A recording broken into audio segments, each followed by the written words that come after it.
So today's question is an interesting one. What are 3 things paint contractors won't tell you but should?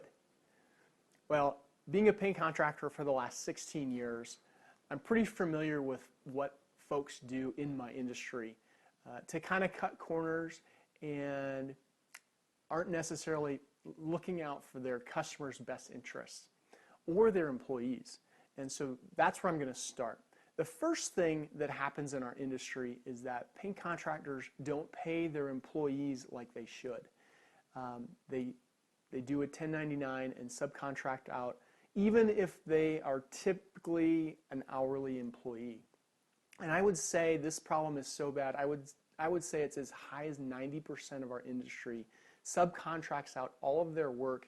Their guys work for them almost exclusively, and by the Office of Labor, that's not right.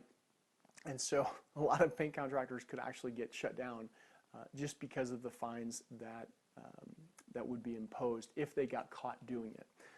Who loses?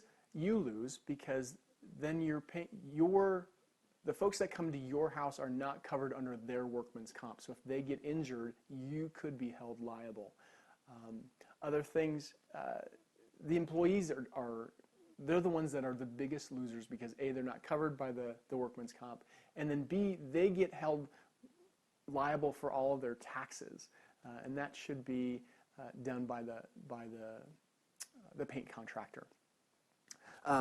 So number 2, most paint contractors don't want to tell you what they're actually doing at your house. So when you get a bid, it's typically going to be pretty vague. And I see this over and over and over when folks compare our bids to another bid that they've gotten for a similar paint project. They don't list out what kind of paint they're going to use. They don't list out how many coats of paint they're going to use. They don't list out how they're going to apply the paint. And so they try to keep things very vague.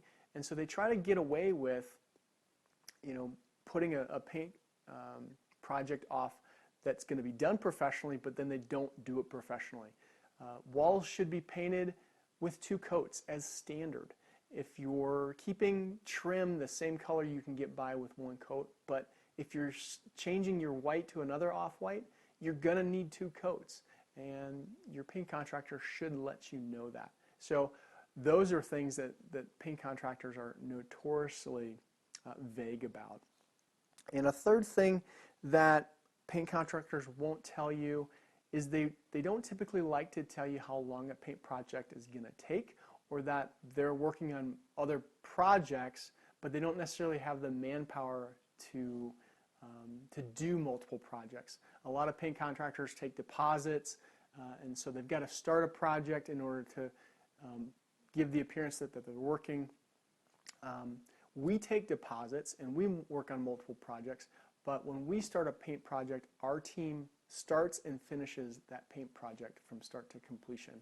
And we know, based on a team of 2 people, that our guys can produce between $500 and $600 worth of production in a day. So $2,500 to $3,000 worth of production in a week. And so that gives us a good rule of thumb of how long it takes us to do a project. And so you hear a lot of times people will have paint contractors or other contractors will be getting ready to start a project, and they'll say, oh, this is going to take 2 weeks, and it's taking 6 weeks, and it doesn't necessarily need to, but because they're so spread thin, a project has taken longer. So ask about how many teams you're going to get, or how many people are going to be on the project, how long it's going to take, and ask them if they can do a guarantee. We can actually guarantee our time frame as long as we know what the expectation is from the customer. So if when we bid the project, if they say I need a week guarantee and we're a month, 2 months out, I can plan for that. So I can build in and have multiple crews on a project. However, if the week before the project, and it's an $8,000 project, and they say, hey, we need this done in 6 days, we may not have allocated multiple crews for that project. So no, I can't guarantee that that project is going to be done. So in the planning process, you need to communicate well.